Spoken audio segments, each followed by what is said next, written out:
Estamos en línea de saludo al ministro de Justicia y Derechos Humanos, Germán Garabano. Germán, gracias por atender. ¿Qué tal? Buenas tardes, ¿cómo están? Muy bien. ¿Vos? Sí, bien. Días intensos. Intensos, ¿no? De Rosario, de avanzar con Lifchik y con la justicia de Santa Fe en una muy buena experiencia de oralidad en procesos civiles y comerciales. Germán, tengo varias preguntas, te imaginarás, sobre la muerte. No sobre la justicia civil. Y la verdad que no, me parece que tema prioritario es la muerte, el asesinato de Rafael Nahuel. Antes que nada, quiero saber qué avances hubo, si es que hubo algún avance en la mesa de diálogo. Sabemos que hay una representante del Ministerio de Justicia por medio del Instituto Nacional de Asuntos Indígenas. Sí, está la interventora del instituto, Jimena Patakis, y bueno, ella lo que ha planteado, y que es un poco una posición del gobierno, no solo en este conflicto, sino en todos ellos, y que incluso me tocó a mí cuando era fiscal general de Buenos Aires sostener la misma posición, que es que frente a la comisión de delito, para generar un espacio de diálogo, lo que hay que hacer es hacer cesar esa situación, con lo cual ella lo que ha pedido es que se levante la ocupación de parques nacionales, de un lugar que además es administrado. Eso fue ayer. ¿Hoy hubo algún avance? Bueno, la posición es la misma, ya pidieron un tema que no es algo, hasta donde sé yo, que no es algo que le toque definir al Poder Ejecutivo, que es la liberación de las personas detenidas, con lo cual ellos han movido un poco su posición. Ojalá podamos resolver todo esto para que además el juez pueda investigar todos los hechos, tanto la toma y ocupación de este lugar de parques nacionales como qué fue lo que pasó con este joven, ¿no?, que murió trágicamente. Esto fue ayer, ya me mareo con los días. Ayer vos compartiste una conferencia de prensa, anteayer, una conferencia de prensa con Patricia Bullrich, donde la voz cantante de la conferencia de prensa la tuvo ella, con declaraciones a mi gusto desafortunadas, que generaron mucha polémica, diciendo que el accionar de la prefectura fue legal, sabiendo que dispararon una bala que mató a una persona, y diciendo que no necesita ella tener pruebas sobre lo que pasó. ¿Compartís esa mirada, esas declaraciones que hizo Patricia Bullrich? A ver, dos cuestiones. Primero, y en relación a lo anterior, y me parece importante señalarlo, la representante del INAI, junto con el Centro de Acceso a Justicia, que tiene el Ministerio de Justicia de la Nación, allá en Bariloche, hoy han podido tomar contacto con la familia del joven Nahuel y poner a disposición las distintas herramientas que tiene el Ministerio y la Secretaría de Derechos Humanos para asistir en este caso a los familiares de este joven. Y en relación a este tema, yo hoy señalaba que tanto la ministra como el mismo presidente, la vicepresidenta, no son abogados, mucho menos especialistas en derecho penal en esto. Lo que en definitiva uno, me parece a mí, que yo estaba con ella y debe entender de eso, es que hoy está el testimonio de estos 4 prefectos, es lo que está incorporado en el expediente, y en definitiva esa afirmación es la que ha sido controvertida públicamente por alguna persona, y es lo que el juez está de algún modo investigando, ¿no? Pero que mientras no esté controvertida esa afirmación, es una afirmación que hay que darle la validez que le dé el juez en el marco de ese proceso judicial, digamos. Yo lo digo técnicamente, y que de hecho la tarea ahora de la fiscal y del juez, entre otras, es verificar si en definitiva esos testimonios se corresponden con el resto de los elementos y las pruebas que ellos están recogiendo en las actuaciones. Pero Germán, ante una situación como la que es de público conocimiento, ¿no debería haber sido la actitud del gobierno decir vamos a investigar hasta las últimas consecuencias para saber con, por supuesto, la mirada y la investigación judicial qué es lo que pasó, por qué murió con una bala del grupo Albatros una persona, en lugar de salir de inmediato en defensa de el accionar de la fuerza de seguridad? Bueno, eso es lo que está sucediendo. Las armas de estas personas fueron inmediatamente incautadas por la justicia, se realizaron los peritajes y hay una fiscal y un juez investigando estas circunstancias, como bien vos lo señalás. Pero la afirmación de los sumarios internos que lleva adelante la fuerza siempre en este tipo de situaciones. Pero la afirmación de ella fue un accionar legal.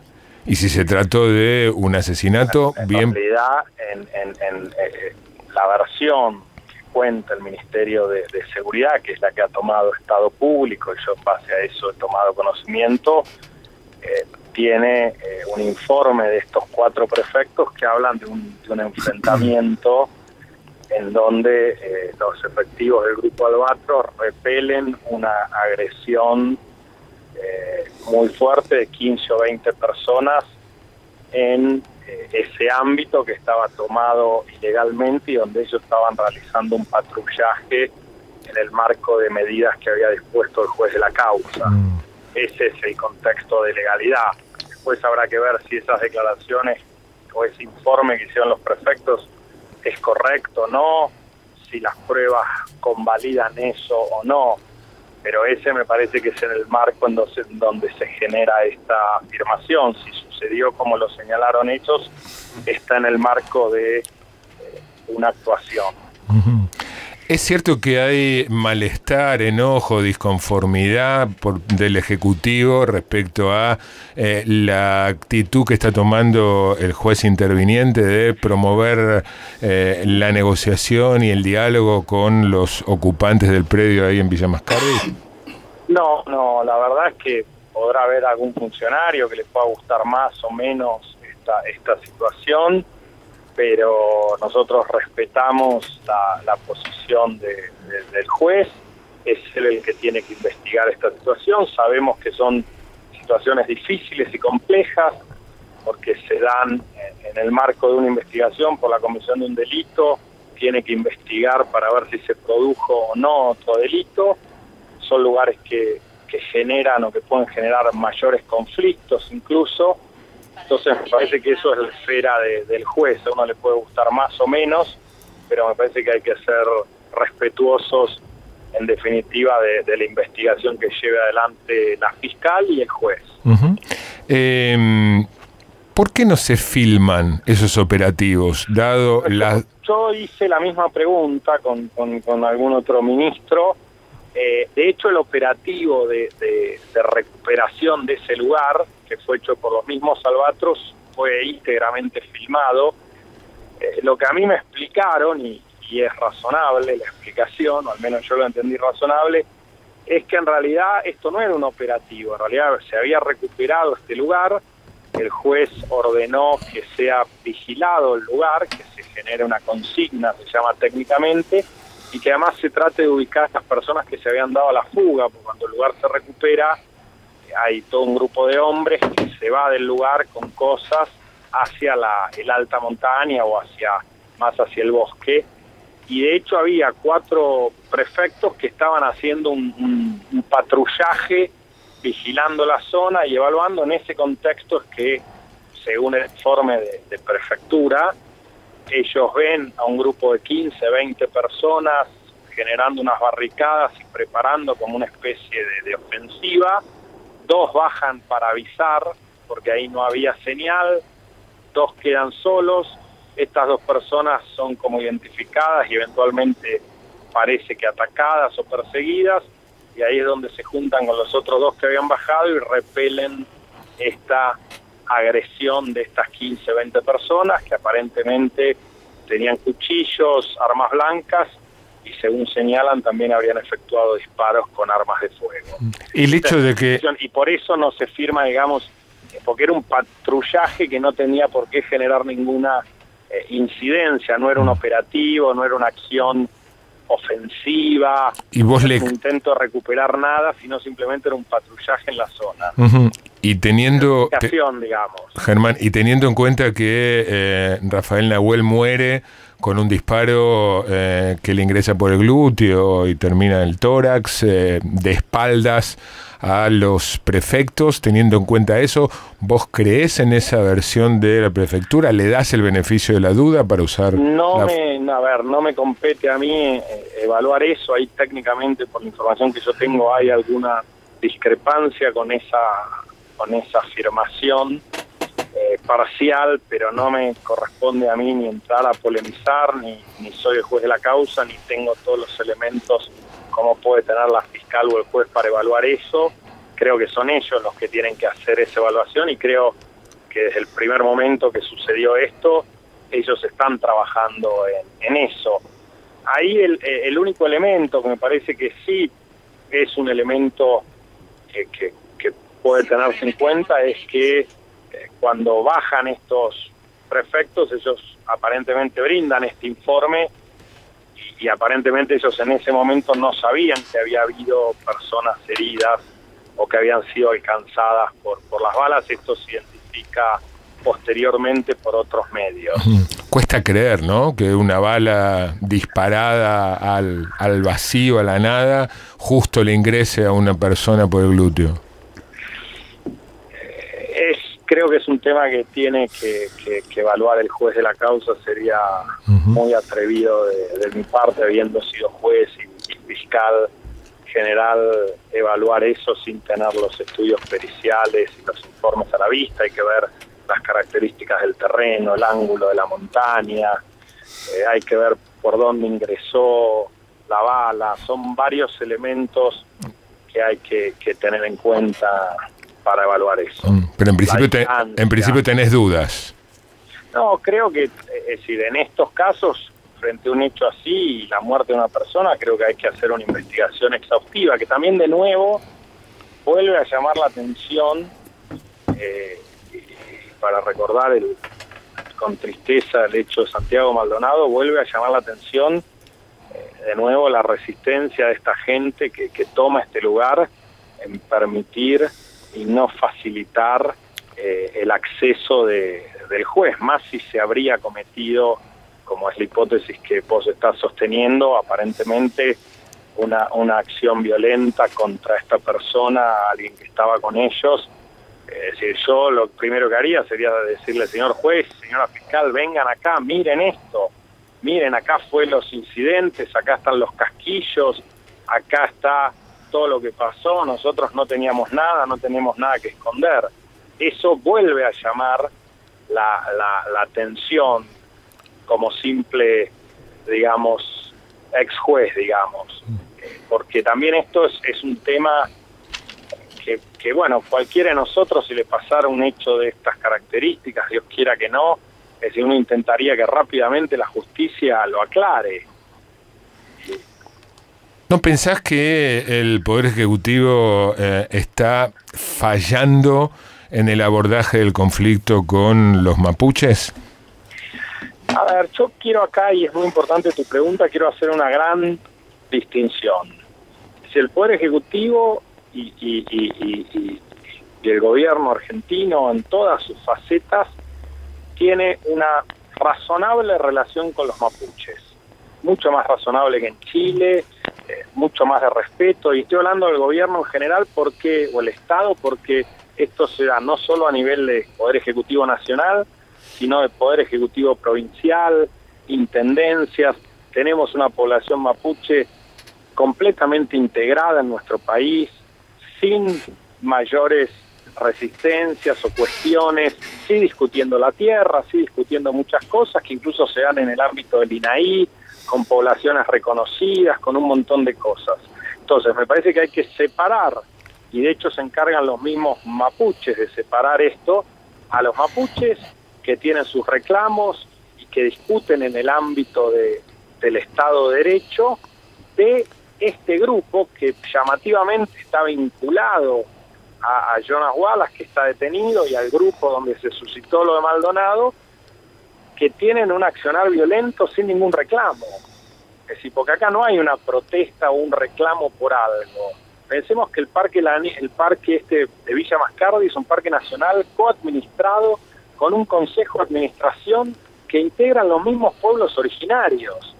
Y ellos, sin perjuicio de eso, toman el lugar violentamente y han hecho muchos otros destrozos.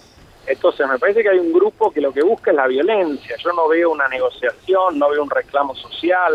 Es decir, yo lo que veo es una característica de buscar la violencia por la violencia misma, y si uno va a buscar cuál es el reclamo es todo esto es nuestro, Argentina no existe, una cosa bastante irracional que parece más una justificación en abstracto que un verdadero reclamo atendible, discutible en una mesa democrática. Y si fuera como vos lo describís, ¿cuál debería ser la actitud de un Estado para, abordar ese conflicto, ese problema? A ver, yo creo que en relación a toda la población mapuche, seguir trabajando con el INAI, con el reconocimiento... No, pero con estos grupos que ocupan tierras y... Que cometen, que violan la ley, es la justicia la que se tiene que ocupar de aplicar las sanciones que correspondan en cada caso, según el delito que cometan. Si se hacen un sabotaje de un pozo petrolero, será determinada sanción. Si toman una propiedad, será otra. Si toman parques nacionales y destrozan bienes públicos, será otra. Ahora, como policía, como han matado lamentablemente en alguna ocasión, será otra la sanción. Entonces me parece que... ¿A qué policía han matado, Germán? Grupo, y hubo un incidente donde murió un policía que está siendo investigado.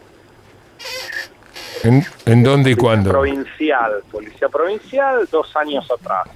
Entonces, me parece que frente a cada hecho a cada delito que se comete, se lo tendrá que investigar ese delito, identificar a los responsables y aplicar las sanciones. Ahora, lo cierto es que en los últimos 4 meses hubo 2 muertos. Sí, bueno, preguntémonos también por qué este grupo, que no tiene un reclamo social, sino otro tipo, llamémosle, de conflictividad, recluta o toma jóvenes indefensos y los pone casi como bala de cañón, ¿no? Es decir, eso nos deberíamos plantear como sociedad. Es decir, hoy la información que yo tengo, y no quiero tampoco avanzar, es que la misma madre de Nahuel formuló un severo reclamo para las personas que reclutaron a su hijo. Entonces, me parece que que es más profundo esto, y nos tenemos que preguntar por qué un grupo de personas que no reconocen el Estado de Derecho, que no reconocen al país, que no reconocen las leyes, que las violan sistemáticamente, toman a jóvenes probablemente muy bien intencionados, con muy buenas intenciones, creyendo en una causa noble, y los exponen a situaciones que provocan su muerte, ¿no? ¿Cuántos son, Germán? Mira, yo creo que son muy pocos, por suerte, porque si no tendríamos un problema muy, muy grave. Lo que hay que también ver es cómo eso se retroalimenta con la conflictividad chilena, que es una conflictividad mucho mayor, y cómo son ese pase de gente de un país al otro en esas fronteras porosas, especialmente en verano.